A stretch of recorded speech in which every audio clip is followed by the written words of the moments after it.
بسم اللہ الرحمن الرحیم۔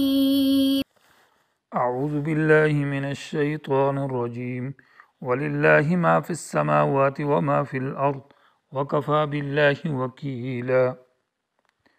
عزیز طلبہ اکرام، سبق نمبر 318 سورۃ النساء، آیت نمبر 132 تا 135۔ یہ سورت کا دوسرا حصہ جس میں امور سیاسیہ کا بیان چل رہا ہے، اور قریب میں 9واں حکم جو بیان ہوا کہ مظلوموں سے ظلم کو دور کیا جائے اور ان کی حفاظت کی جائے، جو کہ عورتیں ہیں، مستضعفین من الولدان، اور اسی طرح بیوی ہے۔ وَلِلَّهِ مَا فِي السَّمَاوَاتِ وَمَا فِي الْأَرْضِ، آخر میں بیان توحید تھا، اور 3 آیتوں کے اندر توحید بیان ہوئی ہے۔ یہ تکرار نہیں ہے۔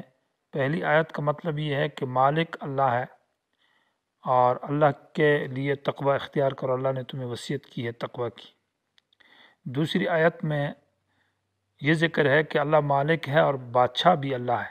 فَإِنَّ لِلَّهِ مَا فِي السَّمَاوَاتِ وَمَا فِي الْأَرْضِ، ملکیت بھی سب اللہ کی ہے اور بادشاہی بھی اللہ کی ہے، اور تمہارے تقوی کا اللہ محتاج نہیں ہے، اس لیے کہ کان اللہ غنی حمیدہ، اللہ بے حاجت ہے، اللہ تعریف کیا ہوا ہے، وہ حمید ذات ہے۔ وَلِلَّهِ مَا فِي السَّمَاوَاتِ، اس آیت کے اندر پھر توحید کا بیان ہے، اور یہ سوال کا جواب ہے کہ جب اللہ مالک بھی ہے، اللہ غنی بادشاہ ہے، بے حاجت ہے، کسی کا محتاج نہیں ہے، تو ہو سکتا ہے کہ نظام کسی اور کے حوالے کیا ہو اللہ نے، اور نظام کوئی اور چلاتا ہو۔ تو جواب دیا کہ نہیں، وَلِلَّهِ مَا فِي السَّمَاوَاتِ وَمَا فِي الْأَرْضِ وَكَفَى بِاللَّهِ وَكِيلًا، نظام بھی خود اللہ چلاتا ہے، کسی قطب اور کسی غوث کے حوالے اللہ نے یہ نظام نہیں کیا، اس لیے اس آیت میں اس کا ذکر ہے۔ خاص اللہ ہی کے اختیار میں وہ چیزیں جو آسمانوں میں ہے اور جو زمین میں ہے۔ اور کفا باللہ، کفا کے صلے میں جب با آتی ہے تو یہ تاکید کے لیے معنی یہ ہے کہ لفظ اللہ یہ ترکیب میں فاعل بنتا ہے، اور معنی یہ ہوگا کہ اللہ ہی کافی ہے، وکیلاً کارساز ہونے کے اعتبار سے، یعنی کام بنانے کے اعتبار سے۔ تو آیات توحید جو 3 ہیں ان میں تکرار نہیں ہے۔ پہلی آیت کے اندر یہ مسئلہ بیان کیا، خلاصہ یہ نکلا کہ مالک بھی اللہ ہے۔ دوسری آیت کا مطلب یہ کہ اللہ بے حاجت اور غنی ذات ہے، بادشاہ ہے۔ اور تیسری آیت کا حاصل یہ کہ نظام چلانے والا ذات بھی اللہ ہے، اس لیے اللہ کے احکام پر عمل کرو۔ ان یشاء یذہبکم، یہ تخفیف دنیاوی ہے، معنی یہ ہے کہ اللہ تعالیٰ کی توحید پر اگر عمل نہیں کیا اور اللہ تعالیٰ کی وصیت کو تم نے قبول نہیں کیا تو اللہ تمہیں ختم کر دے گا اور تباہ کر دے گا اور دنیا سے ہٹا دے گا۔ اللہ کو کوئی ضرورت نہیں ہے، اور تمہاری جگہ دوسری قوم کو لے آ جائے گا، اور اللہ تعالیٰ پر یہ کام کرنا آسان ہے کہ تمہیں مٹا دے اور ختم کر دے اور تمہاری جگہ کسی اور کو لے آئے۔ ان یشاء، اگر چاہے تو اللہ تعالیٰ یذہبکم ایھا الناس، اے لوگوں تمہیں ختم کر دے۔ یذہب کا معنی اذہاب سے، معنی لے جانا، ختم کر دینا۔ ویاتی بآخرین، اور اللہ لے آئے دوسرے لوگوں کو تمہاری جگہ۔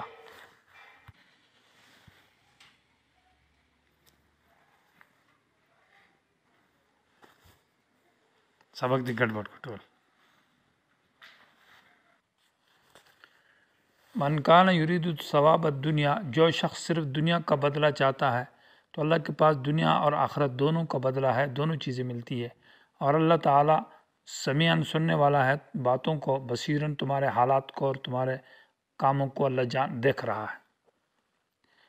من کان یرید ثواب الدنیا، جو ارادہ کرتا ہے دنیا کا بدلہ، یرید یعنی یرید بعملہ، جو اپنے عمل کے ذریعے سے دنیا ہی چاہتا ہے، تو امام قرطبی رحمہ اللہ نے اس کی جزا محذوف نکالی ہے، فلیس لہ ثواب الآخرہ، تو اس کے لیے آخرت کا پھر ثواب نہیں ہے، کیونکہ وہ صرف دنیا ہی کا طلبگار ہے، گویا کہ اس کے خیال اور اس کے ذہن میں دنیا ہے اور کچھ بھی نہیں ہے، یہ بہت گھٹیا آدمی ہے۔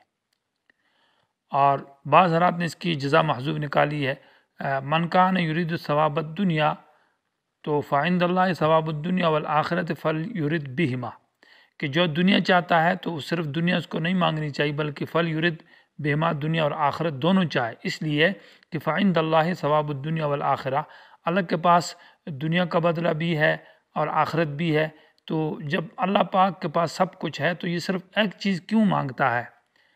اور امام راغب رحمہ اللہ نے لکھا ہے کہ خصیص اور نفیس چیز یعنی ایک گھٹیا چیز ہے اور اعلیٰ چیز ہے، اس وقت جب کوئی شخص خصیص چیز یعنی گھٹیا چیز مانگے اور وہ اعلیٰ چیز کی طلب نہ کرے تو یہ انسان بہت بیوقوف ہے اور احمق ہے۔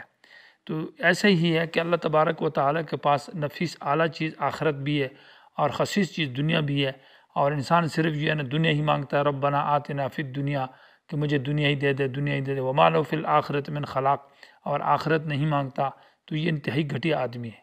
اس لیے آیت کے اندر کہا جو صرف دنیا چاہتا ہے تو دنیا نہ چاہ بلکہ آخرت بھی مانگ اللہ سے، فل یرد بہما، کیوں؟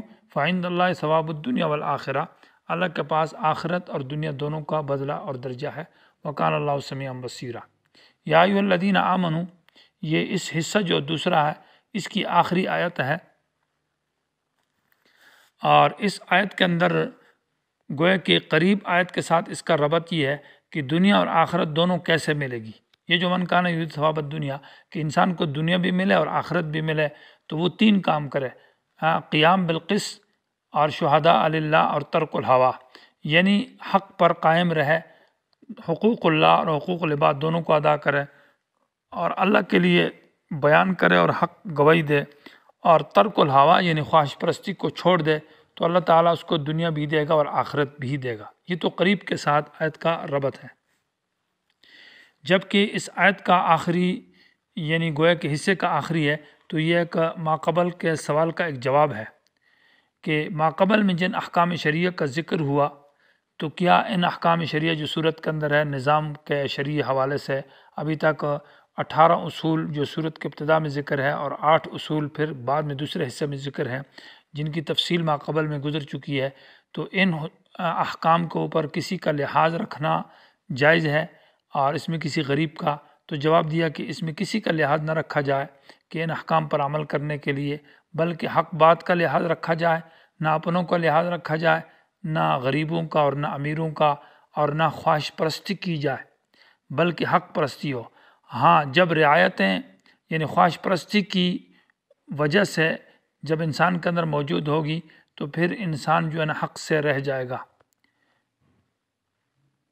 تو قیام بالقسط، شہادت للہ، اور جب یہ کام نہیں کرے گا تو پھر خواہش کی وجہ سے انسان جو ہے وہ حق سے ہٹ جائے گا اور حق سے دور چلے جائے گا۔ یا ایھا الذین آمنوا، اے ایمان والو، کونوا قوامین بالقسط، حق پر ڈٹ جاؤ۔ قوامین یہ مبالغہ کا صیغہ ہے اور اس میں تکرار ہے کہ معنی ہر وقت اور ہر آن حق پر قائم اور ڈٹے رہو، کبھی بھی حق سے دور نہ جاؤ۔ شہداء اللہ، کہ بیان کرنے والے ہو جاؤ اللہ کے لیے۔ یہاں شہداء بمعنی بیان ہے، اور بعض حضرات نے کہا شہداء بمعنی گواہی دینے والے صرف اللہ کے لیے۔ جب گواہی دیتے ہو تو صرف اللہ کی رضا کے لیے، کسی کا حق خیال نہ کرو، امیر غریب یا رشتہ داری کا۔ یا معنی یہ ہے کہ حق بیان کرو تو صرف اللہ کی رضا کے لیے کرو، وَلَوْ عَلَىٰ أَنفُسِكُمْ، اگرچہ یہ حق بیان کرنا تمہارے اپنے خلاف کیوں نہ ہو، اَوِ الْوَالِدَيْنِ، یا ماں باپ کے خلاف کیوں نہ ہو۔ یہ بیان توحید، اور یہاں ابن عطیہ نے لکھا ہے کہ یہاں مراد یہ کہ توحید کا بیان کرنا، امور دینیہ کا بیان کرنا مراد ہے۔ وَالْأَقْرَبِينَ، اور اپنے قریبی رشتہ داروں کے خلاف کیوں نہ ہو۔ إِن يَكُنْ غَنِيًّا أَوْ فَقِيرًا فَاللَّهُ أَوْلَىٰ بِهِمَا۔ إِن يَكُنْ، یعنی یہ یکن کے اندر ضمیر جو ہے یہ مشہود علیہ کی طرف لوٹ رہی ہے، یعنی جس آدمی کے خلاف گواہی دی جائے گی یا جس آدمی کے خلاف حق بولا جائے گا، اگر یہ آدمی جس کے خلاف حق بولا گیا ہے یہ غنی ہے تو اس کے مالدار ہونے کا لحاظ نہ رکھا جائے، او فقیراً، یا غریب ہے تو اس کی غریبت کا خیال نہ رکھا جائے، بلکہ یہاں پر اللہ کی بات کا لحاظ اور قانون کا لحاظ رکھا جائے۔ فاللہ اولیٰ بہما، اولیٰ کا معنی اللہ زیادہ مہربان ہے ان کے اوپر، تمہاری مہربانی کی اور شفقت کا کوئی لحاظ نہیں ہے کہ تم اس کا خیال نہ کرو، یا اللہ تعالیٰ ان کے ساتھ زیادہ تعلق رکھتا ہے تو تمہاری رعایت کی ضرورت نہیں ہے۔